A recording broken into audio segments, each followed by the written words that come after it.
this episode, we're going to look at two areas: how to help a spooky area become more positive for a horse, and how to help an obedient mare to soften.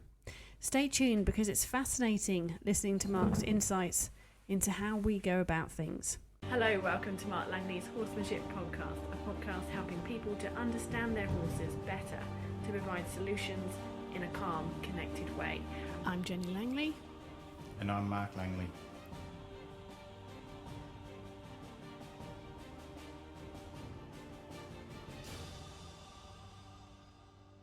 But first, I just want to briefly talk to you about one of Mark's exercises, a one-rein start. Can you tell us what this is, Mark, and why you use it? A one-rein start, I found, well, there's so many different variations of it, but basically we put all this effort into young horses, getting them to lead. You know, might be putting a little neck rope on a horse and then a halter, and wherever that rope goes, the horse goes. That's the idea with good quality leading. If the rope goes still and hangs, the horse stands with it quietly. If the rope picks up and moves, and it doesn't matter which angle you walk off with that rope, they learn to lead. And then all of a sudden in training, what happens, a lot of people change to sort of what I call bending and legging. They start bending the horse, and then, you know, lateral and vertical flexion. And then all of a sudden they're squeezing the horse with their legs into a bend. And the whole concept of just following a feel through a lead rope starts to disappear. And I find that that's where the degradation or the mistrust of leading pressure starts to disappear as well. So for me, a one-rein start is just basically teaching horse how to lead. And basically you can pull an open rein and a lifted open rein and lead the horse over to the left. You can draw that rein back further and draw it back into a more, come back and turn left. You can pick it up in towards your belly button and put a bend in your horse, and the horse walks the hindquarter over a bit. So one rein start encompasses a lot of rein positions and stuff like that as it evolves into,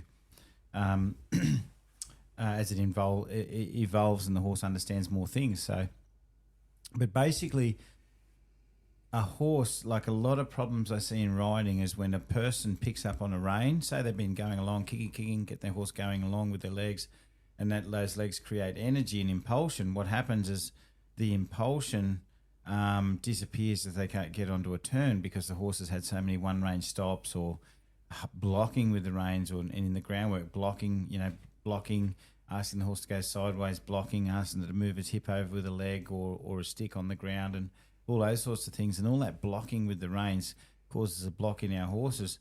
So the best way to fix this is a one-rein start, and the best way to stop that from happening is teach your horse to lead and create movement through the reins. So it's not accelerations as such, it's just more so when I pick up a rein, you follow that wherever it goes with your thoughts and your feet. So it really unlocks a lot of horses, unlocks so much potential in any horse, no matter what the discipline. Okay, so I've got a question here from Holly, who's over in Tasmania, who has a lovely young quarter horse who she's had for about 7 months. Now, he's only 3.5 years old and he's Western pleasure trained. When she first got him, he seemed very quiet, and he still is, but she's run into problems getting him to go forwards. It doesn't matter if she's on the trail or in the arena. What happens is they get a little distance and then they stop and he won't budge. He does seem to be disconnected when she's training him, and no matter of whatever stimuli she uses seems to make a difference. So it's like he's on autopilot and not engaged at all. So she's tried your one-rein starts to get to turn him and get his feet moving, and it's like he's locked in. It just doesn't work. She knows he's obviously shut down. In the end, she dismounts and she walks back home. So because this is her first young horse and also her first ever shutdown horse, she's quite aware that she doesn't want to keep adding pressure when things aren't working. He's a lovely pony. He's very kind. He's got a really kind eye. He's never done anything unsafe to her in the saddle. Couple of things, though, that she does point out. He does pin his ears flat back when she's brushing and handling him. He's very sensitive on his flanks and rear, and when she picks up his back feet, but absolutely no aggression. So at this point, she's just like some tips. She's just not quite sure how to proceed. She'd love your thoughts, and she doesn't want to create any more negative experiences for him. Yeah, it sounds like there's a bit of work to do there. And unfortunately, I'd love to say Bob's your uncle, just do this and that. But a lot of these Western trained horses, especially in Western pleasure, they're really dulled down, but they've also had a lot of pressure on them. They have the spurs tap, tap, tap, tap, tap, tap, tap on them all the time. And they have a lot of rein transitions where the reins are sort of, get them to lower their head, bend, lower the head. So the reins are constantly would have been talking to them all the time until the head says, don't do that. Most of the times in a lot of training like that, the spurs say go and the reins say don't. So you've got a horse that's kind of doing the opposite of a one rein start. It just kind of dulls down in the reins. And they take a bit of work. And I've had horses that are really shut down that I've gone back to teach them to lead with a belly rope. I put the belly rope on them and I've had to bump it to make them wake up and search. The hardest thing is the pressure has kind of shut them down and dulled them down. So somehow through some form of feel or pressure, you've got to get them to open up again. So one thing I would sort of start to look at doing is very close to your horse. Like I just had at the Western States Horse Expo, a horse that it was an interesting lesson because the horse came to the lesson as a rushy horse that says, the lesson I was supposed to do was, how do I stop a horse from rushing? And I watched this horse walk and I said, well, I'm not even going to let it rush. I'm not even going to let it walk. I said, it doesn't know how to walk. So we did a leading lesson of, under saddle and on the ground to say, this is how you lift your wither and you move softly, because I would have just been rewarding a hard on the forehand walk. And I think that's where you're going to have to go with your horses. Something on the ground where you can lift them up. So Western pleasure horses have been taught to put their head down, and they put their head down, they go sleepy, they're sort of heavy in their feet, and they lose that desire in the reins. So I would stand on the ground and I'd start to lift. So like I just have the horse short on the halter to start with, and I would ride it in the side pull. I wouldn't put a bit on it because they would have been knocked back so many times with a bit that they're just kind of gone like shut down in the mouth as well. And you also don't want to hurt their mouth. So with the side pull, I can put a fair bit of pressure on and weight and lift them up without them sort of hurting themselves or, getting too stressed about that. So basically, I'll start to, like on the ground, I'll just have the horse and I'll just start to lift on that rope in the halter. And as they go to bury their head down, I'll just put a quick up bump like that. And I might like do a sharp kiss at the same time. And that'll shock them a little bit. And they go, that wasn't like a little electric fence, but they'll go, I couldn't do that. That wasn't available. You see them sort of pick their head up a bit. And then I'll just lift the knot again. And as soon as they go to drive down, I'd go, hey, not available, until they go, oh. And then you'll see them lift and wriggle their body a little bit and start to be alert. But the biggest thing, and I think the first thing you got to do before you even think about a one-rein start, is get them to not bury their head down and start to pick up, create a bit of desire in the rein, because that mechanical mechanism of just putting their head down and hiding from the bit is what they tend to do. And that takes a bit of time. But that's education. Like you can't do a one-rein start if the horse just bends its head all the way to your boot and doesn't do anything, doesn't follow the rein. Then the start of following a rein is lifting and getting awareness. So you're waking them up in the rein. And then in your leading lessons, when you're leading them around the paddock doing stuff like that, I would really pick up on that rope and get them to trot up and change directions and send them out on a long rope and then catch the rope and do a U-turn with them and walk in a new direction. So they're constantly going somewhere and following that rope, and they're starting to wake up just in your leading lessons. And then once they're awake a little bit, then you might go back to your one-rein start, but this time put a lift in it. And if they go to bury around your boot, you'd sort of lift and get in and keep lifting until they pick their head up. Don't keep pulling to do the one-rein start. Just sort of let them pick their head up again and go, oh, that didn't work, and then try again. And the idea with a one-rein start with one of those really like shutdown horses is you're turning in the space of like an elevator, like when there's two doors on an elevator, one at the front and one at the back, and you expect that door to open, but then suddenly the one behind you opens and you've got to turn all your suitcases around. Well, basically that's what you're doing. You're turning the horse to go out the elevator door behind you. You're not doing these big wide turns because they won't really do anything. And there's going to be a lot of lifting and where you're saying not available when the horse when they go down, because that's half the problem. And yeah, if you can, people want to go to the legs all the time and kick them along, but if you did that, you'd have to just go to the mechanical aid which helped them go, which is just put spurs on them and get them to go. But if you can get the leading working, that fixes so many things, and it wakes them up because you're not using all your tools. But if you have to go back to a lot of leading on the ground and wake that leading up, so be it, until that horse is blinking and thinking and that sort of thing. But by the sounds of it, because the horse is shut down, there's a bunch of things that you can do. So we've shut down horses. I asked them to do one very small thing and expect them to do it well, not just sort of put all this white noise on them.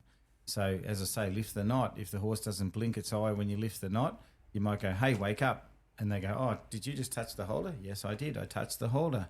You need to wake up, not just dull out and sort of go dull when I touch pressure on you on the halter and then later on the side pull. So you're really getting them to go into that training mindset. Yeah. You're basically saying every time you touch them, wake up, can you feel that? Wake up, can you feel that? Until they start to search. Like a horse that I had at a clinic last year in Idaho, and it was interesting because the lady runs a horse rescue, so the one horse she had last year was really shut down. It's going a lot better, but it's always had a bit of a lameness. So from that, it took me 3 days to wake it up, and that was a horse that would fall over. It fell over on one of the owners that had it before her, and it fell over on an obstacle, and it just went down on its knees, wouldn't get up, just ate grass while the person's still sitting on it. That's how shut down it was, and it just grazed, wouldn't even try to get up. And then when we woke it up, it was walking. She only had to squeeze it once, and it went around the whole arena without spurs, all that sort of thing. But it took a fair bit of me working and input to get it to wake up out of that space. And the next horse that I worked was the same. And in one lesson, this one woke up and got really soft in the reins, in the lead rope, that it was really sensitive. So it seemed like a big lesson, but I had to put a fair bit of like wake up in there to say, come out of that space. And that's something you might have to think about doing. Waking the horse up. Okay, this is another question from Moira, and it's about a spooky horse. Now, it's a lovely young pony who's very laid back, but in one part of her arena, he got a big fright a couple of months ago on the lunge. He nearly ran her over. Now that area is a bit of a thing, and she would like to know, how on earth does she start to readdress that in a positive way? So he won't see that part of the arena as an area that he gets a fright. He'll just see it as any other area. There's two things that I do to get horses exposed to a new area, and it might be one of them is getting them to lead out ahead, but by that sounds of this one, I wouldn't do that. I would work on leading my horse around on a 6 metre rope. So the other thing I'd also look at is make sure that your horse knows how to give you space. So I was trying to explain to people at clinics, if a big truck like a semi-trailer drives past, the energy off that truck and the drive that truck creates that pushes into your horse can be enough that it overrides the power of your bubble. So basically the power of that semi-trailer's bubble that spooked the horse creates a drive and pushes the horse over your bubble because your bubble's not as powerful. Now it's not hard, but one of the things you have to do, sometimes people find it hard to do without creating fear in their horses, is create a strong awareness of our bubble and how they can't just take our space when they get a fright. So sometimes I walk around with a flag and I might walk along, create a dead straight line, and if the horse is gently in front of that line, what I try and do is cut them off. So I cut them off and say, I'm going to walk that straight line. I'm going to shake the flag and they give me some space, and then I walk through. And then every time every time I want them to yield, I'll stand quietly, but I'll shake the flag until they move away, until that bubble is really, really working very good. And they know that whatever space you've created around you, that metre or so, they can't just come in that without some form of invitation or connection where we've sort of said, let's join each other and communicate, or mutual groom, whatever. So basically, that becomes more powerful than anything else. And if you stand and get them to step away when they're in your space, you're not attacking their space or space invading them. So if they invade your space, then you do something, but not with your body language. You might have the flag and they step back. And because you're not moving towards them, it's very easy for them to get out of your space. And you have to have that bubble working 100% very well.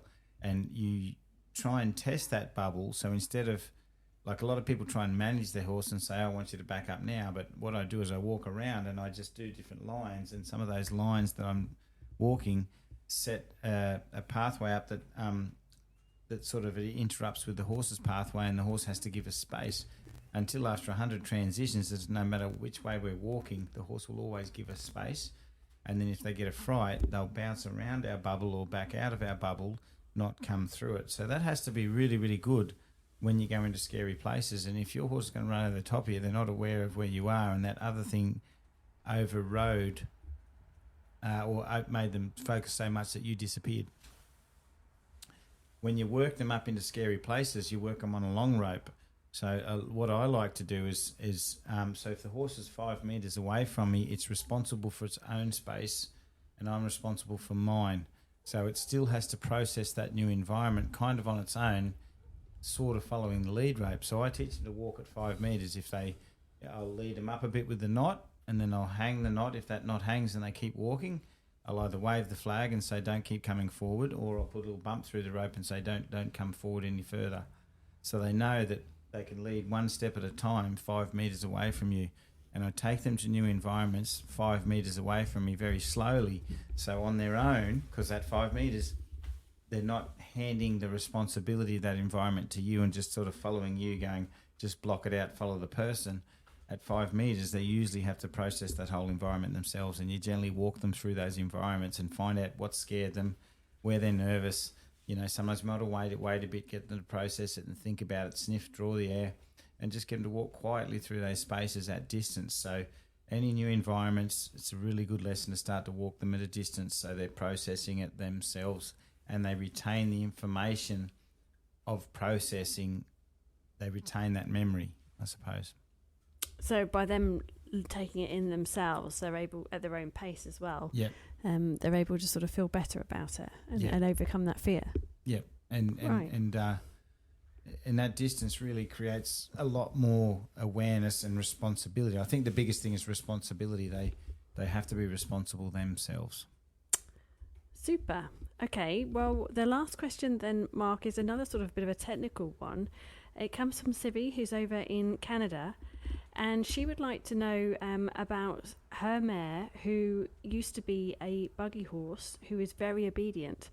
She will come when she calls her, and she will literally put her head in the halter when she holds it out, but she pins her ears. She'd like to know, what do you suggest that she does to help her soften when she puts the halter on?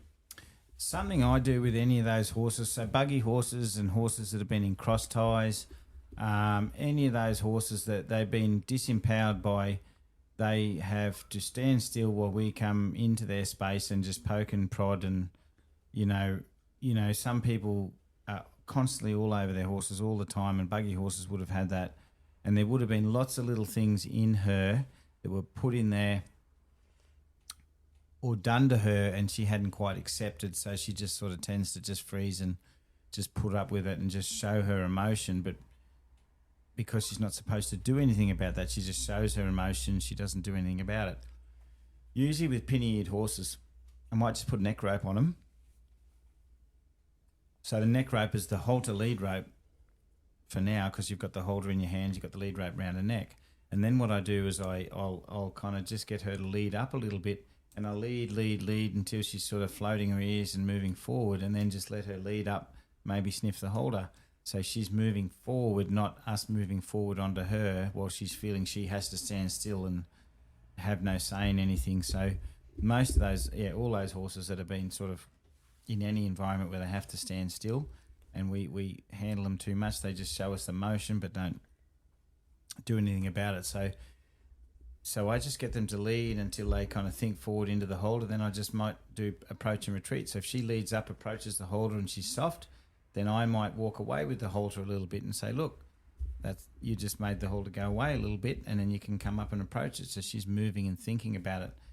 Now, that way I find works better than approach and retreat, as in she has to stand still and you approach and retreat. So every time she looks like she's starting to harden up a bit in the expression, then you wait a little and then you step back, and then... But by doing approach and retreat, she's still got to stand still. And what was the thing that caused her to, be like that? I believe because she had to stand still. So no matter how well you listen and how good of a communicator you are in listening to her emotions, you're still putting her in an environment where all she's got to do is show you emotion while she stands still.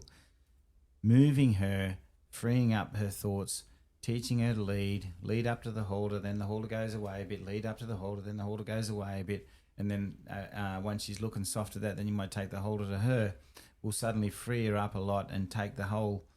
Also, it changes the habit that she's used to. Halter comes to her, she pins her ears, you put it on. Because it changes the habit, it creates a new habit. And that new habit, hopefully, if you're watching and monitoring it, is going to be softer than the old habit. And in all cases, any horses that are pin-eared, when you saddle them, put a saddle blanket on them, brush them down the sides, anything like that, I tend to stand still. One of the leading challenges that we put up recently on the subscription was, can you saddle your horse and not move? So basically, once you got the halter on, obviously you're doing a halter lesson, but this is the same thing once you got the halter on. You know, can you lead up to the brush, and can I brush you from the jaw all the way down to the hip, and I don't want to move my feet? And you do that from side to side. Can you lead up to the saddle blanket? Can you lead up to this? Can you lead up to that? On both sides. And it empowers them so much that they get so soft at all that sort of stuff. So, yeah, really, really important that you give them a say by giving them movement back, and then you monitor their emotions as well. And they get really soft by doing that. Fantastic. Thank you so much, Mark. We'll leave it there for today. We appreciate all your insights. Thank you so much for listening. Thank you, Jenny. Thank you, everybody. If you'd like to ask Mark your question and get his insights to help you and your horse, it's easy to join Mark Langley online. Head over to marklangley.com.au and hit join. It's less than a couple of coffees, and the Q&A is just a piece of a whole package designed to support you and your horse with great training.